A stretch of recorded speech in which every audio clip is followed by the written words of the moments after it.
Racikan Berita. Assalamualaikum warahmatullahi wabarakatuh. Bismillahirrahmanirrahim. Menanggapi live kemarin malam, insya Allah tanggal 27 Mei di iNews TV, Saudara Aiman, yang judulnya Rakyat Bersuara, yang kebetulan di situ sangat menyayangkan seorang advokat, padahal seorang advokat itu disumpah berdasar pasal 4 ayat 2, harus objektif lah menyampaikan gitu ya. Dalam sumpah itu di Undang-Undang Advokat 18/2003.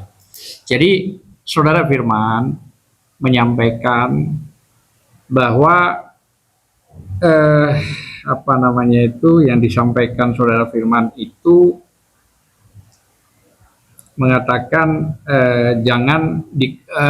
artinya kalau saya tanda kutip ini sepertinya mengarah kepada Bang Egy, Prof. Egy, dan dia menyebut juga kubu Roy Suryo seolah-olah mempermainkan hukum. Nah, ini yang saya maksud, tidak tepat seorang advokat berbicara begitu. Kenapa? Karena tuduhan itu sebenarnya tidak memiliki dasar dalam konteks berbicara mempermainkan hukum. Saya akan mengurai sedikit nggak usah panjang-panjang bahwa tanggal 9 Desember, Bang Egy sebagai Presiden TPUA itu mengadu ke Bareskrim Mabes Polri soal ijazah Pak Jokowi yang diindikasikan palsu. Dan tanggal 20 Maret itu memberikan tambahan bukti. Jadi tanggal 9 Desember 2024 itu mengadukan ke Bareskrim seorang Profesor Dr. Egy Sujana. Dan tanggal 20 Maret memberikan bukti tambahan. Dua sudah Dan tanggal 7 April ditambah lagi. Itu yang tanggal 20 itu terlampir ada 7 flash disk atau video yang disampaikan. Terus tanggal 7 April itu ada bukti tambahan lagi dari Bang Egy TPUA lah, intinya begitu. Dan itu yang diajukan juga tambahannya adanya tanda tangan Profesor Dr. Insinyur Ahmad Sumitro yang seharusnya Profesor Dr. Insinyur Ahmad Sumitro, dan itu dikuatkan oleh anaknya Profesor Dr. Insinyur Sumitro sendiri bahwa tanda tangan tersebut bukan, dan nama bapaknya tidak pakai SOE. Nah, itu yang dijadikan tambahan Bang Egy yang ketiga kalinya menyampaikan ke Mabes Polri. Artinya dalam pengaduan itu mesti ada bukti awal dong diperiksa. Mesti itu, tidak mungkin tidak. Nah, ini yang saya maksud. Jangan ada bahasa yang Bung Firman mengatakan bahwa mempermainkan hukum. Nggak boleh itu. Itu Anda tahu kan Undang-Undang Advokat itu 18/2003 pasal 4 ayat 2 bahwa disumpah yang isinya harus objektif, jujur menyampaikan itu. Jangan begitu dong gitu loh. Nah, ini nggak benar. Ini semacam somasi aja lah. Saya sekjen kebetulan gitu loh Dan pemanggilan Bareskrim betul tanggal 15 pada saat itu disamakan saat Bang Egy waktu itu harusnya meluncur ke UGM Jogja dan dilanjutkan tanggal 16-nya ke rumah Pak Jokowi di Solo. Tapi karena ada panggilan terus Bang Egy juga kondisinya waktu itu kurang ini, akhirnya TPUA yang lain yang berangkat itu. Nah, tapi sebelum itu saya ceritakan, sebelum tanggal 15 April ini, bahwa sudah pernah ada pemeriksaan yang mendukung pengaduan Bang Egy ini. Ada Bang Medi, ada Bang DHL, ada Rustam Effendi, terus ada siapa lagi? Rizal Fadila yang diperiksa. Artinya sudah mencukupi. Kenapa itu tidak mendapatkan LP selama 6 bulan?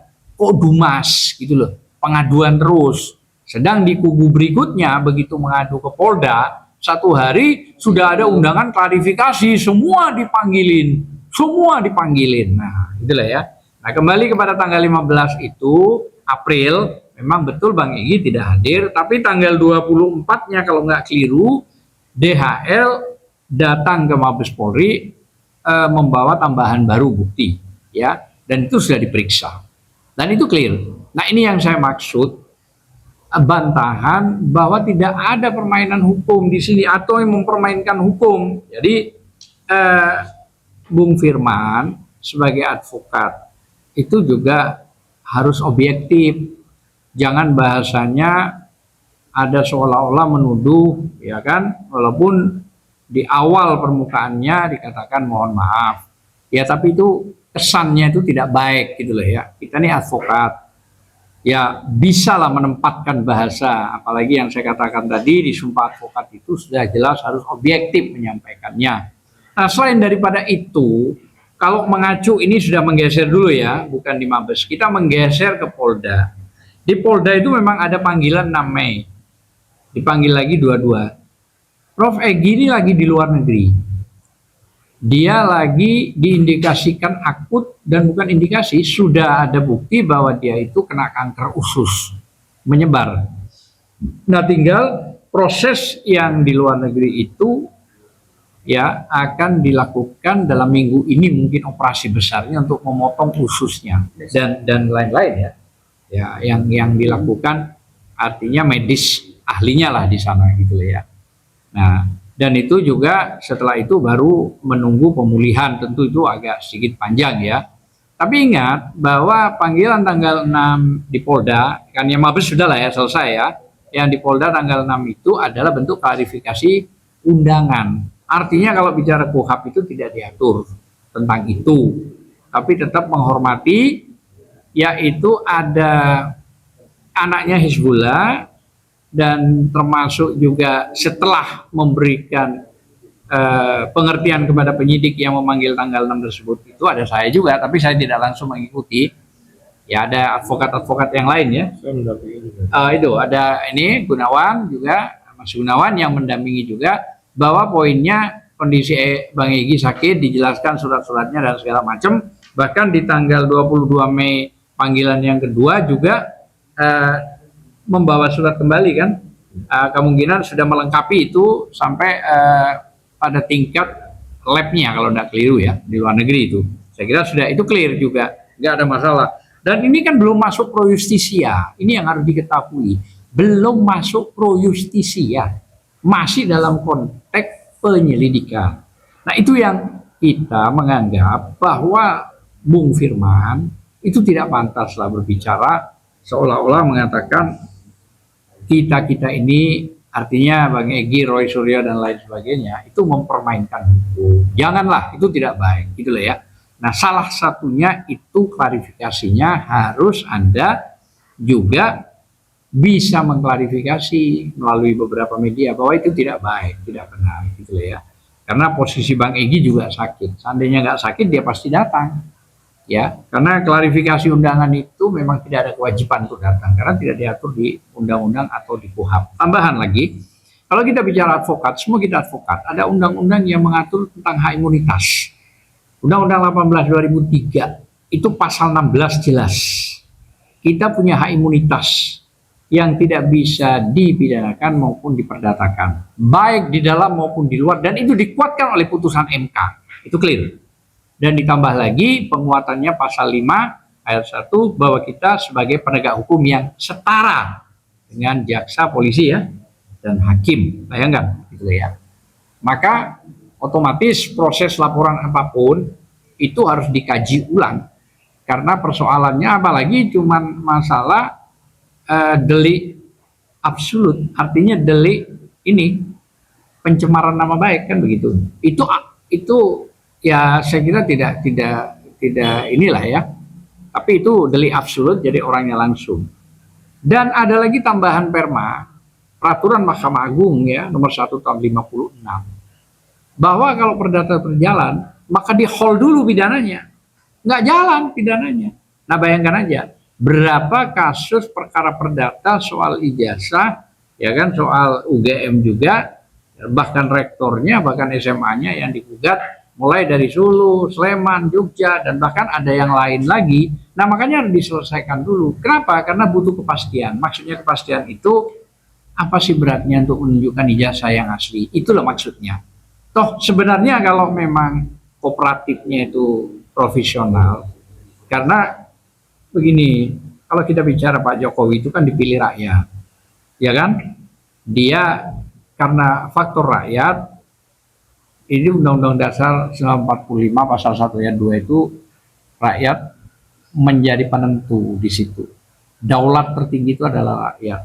Maka setelah dipilih rakyat, mulai dari zaman wali kota sampai dia gubernur, sampai dia presiden 2 kali, wali kota 2 kali, saya kira itu kan sudah kepuasan yang cukup absolut ya, luar biasa gitu ya. Maksud saya apa sih beratnya kalau cuma mau menunjukkan, nggak sampai ribut begini, kira-kira nggak saling lapor, kira-kira begitu. Kalau memang fair mau menunjukkan gitu ya. Oke lah, itu sudah dianggap setengah berlalu karena sekarang masuk dalam proses. Ada hal yang lebih penting dari ini semua, bahwa putusan MK 105 ya dalam kurung PUU 22 tahun 2024 jelas dikatakan bahwa pejabat negara, pemerintah, korporasi maupun kelompok masyarakat itu boleh dikritik. Boleh dikritik. Maknanya tidak bisa melaporkan karena pejabat negara. Nah, apakah sekarang Joko Widodo mantan presiden ke-7 ini pejabat negara? Masih iya. Karena diangkat menjadi dewas sama dengan SBY. Dasarnya apa? Dasarnya Perkap 30 tahun 2025. Kira-kira bulan 2 kemarin dikeluarkan kira-kira ya. Nah, artinya apa? Mendapat gaji yang besar. Gaji tersebut kan uang negara, uang rakyat yang masuk di APBN. Harusnya tidak perlu dong melaporkan. Masa iya sih? Seorang pejabat tinggi, ini kan tertinggi sudah Dewas ini. Dewas ini kan yang dikelola dan antara ini kan kurang lebih hampir 17.000 T. Ya, kalau dipuruskan sekarang hampir 17.000 T. Anda bayangkan itu. Dan itu tertinggi dan itu sentral kunci negara. Negara bisa berhasil disitulah nilai semua kekayaan yang ada, kira-kira begitu. Nah, diangkat menjadi dewas. Apakah dewan penasihat, apakah dewan pengarah, intinya tertinggi. Lah kan berarti dia mendapat gaji yang cukup fantastik dong, uang rakyat dan di APBN. Nah, makanya dari itu seharusnya tidak pantas juga mau melaporkan. Toh yang menjadi persoalan hanya selembar ijazah. Kalau itu dikumpulkan baik-baik semuanya, mari kita bicara secara terbuka. Sejak dulu lah ya, 3 tahun lebih lah ya, kayak gitu melakukan gitu ya. Saya kira kan clear, gak ada masalah. Itulah ya, kita juga bangga punya presiden yang memiliki ijazah yang tuduhan itu ternyata nggak benar. Nah, saya kira sederhana kok itu. Sekali lagi saya katakan Bung Firman ya harus mengklarifikasi. Ya, walaupun ini bukan somasi, tapi setidak-tidaknya Anda juga harusnya memahami bahwa kita tidak pernah mempermainkan hukum dengan tadi yang kita jelaskan mulai tanggal 9 Desember itu sampai itu di Mabes sampai kita loncat ke Polda. Mungkin itu yang bisa saya sampaikan. Barangkali ada tambahan dari Mas Gunawan, silakan. Terima kasih. Yang juga harus kita pahami, harus kita sampaikan bahwa tidak ada di sini Bang Egy melakukan permainan hukum atau mempermainkan hukum. Harus kita pahami, jangankan yang masih dalam tahapan pemanggilan klarifikasi atau sebagai saksi. Seseorang yang dinyatakan sakit masuk ke dalam pemeriksaan saja, sudah masuk ke majelis hakim saja, majelis hakim itu mengembalikan kembali berkasnya ke kejaksaan. Contoh, mohon maaf, presiden kita Pak Harto waktu itu di Jakarta Selatan, Pengadilan Jakarta Selatan pernah dilakukan penyelidikan, kalau nggak salah nomor perkara 842 garing pidana PID garing 2000 garing PN Jakarta Selatan. Saat itu Pak Harto dinyatakan sakit permanen, berkasnya dikembalikan, sudah masuk itu dalam proses pro-justisia. Apalagi kondisi Bang Egy belum masuk proses pro-justisia dan sedang sakit permanen, sedang harus dioperasi. Kita mohon doanya lah, kanker, itu kanker dan sakit permanen, kita mohon doanya. Jadi Pak Firmanto ya, Firmanto, saya nggak kenal sama beliau ini, ya, hati-hatilah bicara. Tolong untuk klarifikasi. Jadi tidak ada tuh Bang Egy mempermainkan hukum, itu nggak ada. Beliau sedang sakit dan saya ikut menghantar PH-nya Bang Egy karena saya juga PH-nya waktu itu, menghantarkan surat-surat, dokumen-dokumen termasuk rekam medis ke Kamnek, Subdit Kamnek Polda Metro Jaya, yang kemudian kami diantar oleh personel Kamnek, Subdit Kamnek ke bagian Renata. Apa yang kami antar? Dokumen-dokumen dari foto-foto, rekaman medis bahwa menyatakan Bang Egy memang dalam kondisi sakit. Jadi hati-hati bicara, sabut bahasa yang menyatakan Bang Egy mempermainkan hukum. Terima kasih. Saya kira mungkin itu, kalau memang Mbak Mary mau ada tambahan, Boleh dikit silakan. ya. Oke. Assalamualaikum warahmatullahi wabarakatuh. Assalamualaikum warahmatullahi wabarakatuh. Jadi kebetulan saya ada di lokasi kemarin itu, Bang. Kebetulan saya ada di lokasi dan memang dari pihak yang dihadirkan itu kan sebelah kanannya itu Bang Roy Suryo, Bang Rismon, kemudian Bang Komarudin, Bang Refli di luar, gitu ya. Kemudian di sebelah kiri itu Bang Firmanto, Pak Susno Duaji, dan Bang Fitra. Nah, kalau saya melihat bahwa iNews TV. iNews TV bahwa tidak seimbang gitu loh. Bagaimana mungkin dua orang ilmuwan yang istilahnya hari itu seperti dikuliti oleh pengacara. Ya, tapi nggak bisa kan dikuliti. Lah iya, makanya nggak nyambung. Andai di situ ada satu orang dari TPUA akan langsung tercounter. Jadi mungkin untuk iNews masukan supaya nggak jadi gaduh gitu loh. Karena maaf ngomong ini, komen-komen orang tuh, wah Bang Egy gini-gini gitu ya, mangkir, tidak bertanggung jawab dan sebagainya, bahkan jadi doa-doa yang buruk gitu loh. Dan ini tidak baik untuk iklim hukum di Indonesia. Jadi iNews kayak kemarin juga Bang Rismon itu seperti Pak Firmanto juga seperti gini bilangnya, Bang, siap nggak nih Bang Roy Suryo sama ini, seolah-olah siap dijeruji lah intinya gitu. Nah, jadi masukkan aja. Kami sebagai penonton juga nggak boleh teriak. Jadi saya melalui WhatsApp berkomunikasi dengan Pak Rismon kemarin, sehingga ada beberapa yang sempat diklarifikasi mengenai kehadiran dari Bang Egy. Begitu. Terima kasih, Bang. Ya, Assalamualaikum. Jadi itu ya sudah dijelaskan ya tadi ya, sudah sangat konkret penjelasan kita juga.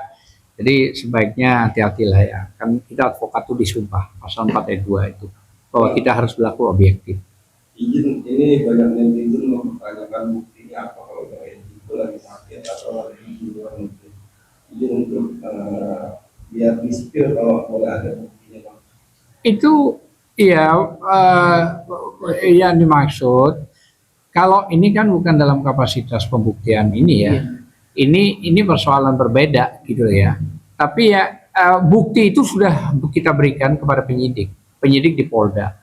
Tadi yang sudah dijelaskan oleh Mas Gunawan sudah ada. Dan kalau memang mau lihat Bang Egy lagi terlentang, dia lagi masih aktif, ada ya. Per hari ini. Ya per hari ini ya. Dan rencana besok ya apa lusa dia akan dioperasi di rumah sakit luar negeri tersebut. Minta doanya ya. Ya. Netizen minta doanya supaya sembuh, supaya Ya. ini bisa cepat selesai. Ya, betul. Itu dioperasi, dipotong karena sudah indikasi kankernya cukup akut dan berat, gitu loh ya. Sudah ya, clear ya. Nah, itu salah satunya, banyak ya. Tentu kan kalau surat-surat dari medis itu mulai dari Pertamina ada, terus mana lagi lu rumah sakit Siloam, mana saya nggak tahu. Ya, Siloam Surabaya ada, Pertamina ada, yang di luar negeri juga ada. Dan itu sudah disampaikan ke penyidik di Polda setelah panggilan tanggal 6 sama tanggal 22 itu ya. Dan Hizbullah sebagai anaknya sudah hadir gitu ya. Jadi itu salah satu contoh tadi waktu dia masih berbaring, dia masih mengucapkan salam dengan tangan mengangkat itu. Intinya mohon doa kepada semuanya, semoga sembuh, semoga Allah memberikan yang terbaik, karena ini penyakit kanker, tidak main-main penyakitnya. Dan kalau sudah setelah dievaluasi oleh rumah sakit dinyatakan sudah oke, nggak ada masalah, dia turun ke Jakarta, pasti dia menindaklanjuti klarifikasi tersebut. Insya Allah, saya yakin lah, apalagi soal-soal beginilah Bang Egy, pasti akan mau melakukan itu ya. Saya kira mungkin itu. Dan Bang Egy juga sudah komunikasi Sudah langsung komunikasi dengan Bang Refli ya. ya, Rafli tadi Di juga prokes, mencoba prokes, Ya. sudah menjelaskan beberapa hal. Baik, Tapi poin yang saya jelaskan di Mabes Polri itu sudah cukup jelas tadi. Bagaimana prosesnya kelanjutan di Polda? Nah, kalau proses kelanjutan di Polda kan tergantung penyidik dong. Yang jelas 2 kali panggilan sudah menjelaskan surat-surat lengkap, anaknya langsung datang dan hasilnya rekam medis sudah diberikan, ya, termasuk hasil lab mungkin. Saya kira itu sudah cukup. Nah, kalau memang mau dia klarifikasi, monggo penyidik ke sana. Kan sudah ada alamat itu lengkap itu. Rumah sakitnya juga ada. Nah, tinggal tak perlu saya jelaskan di sinilah. Itu urusan penyidik internal. Saya kira mungkin itu. Ya, terima kasih. Assalamualaikum warahmatullahi wabarakatuh. Waalaikumsalam warahmatullahi wabarakatuh.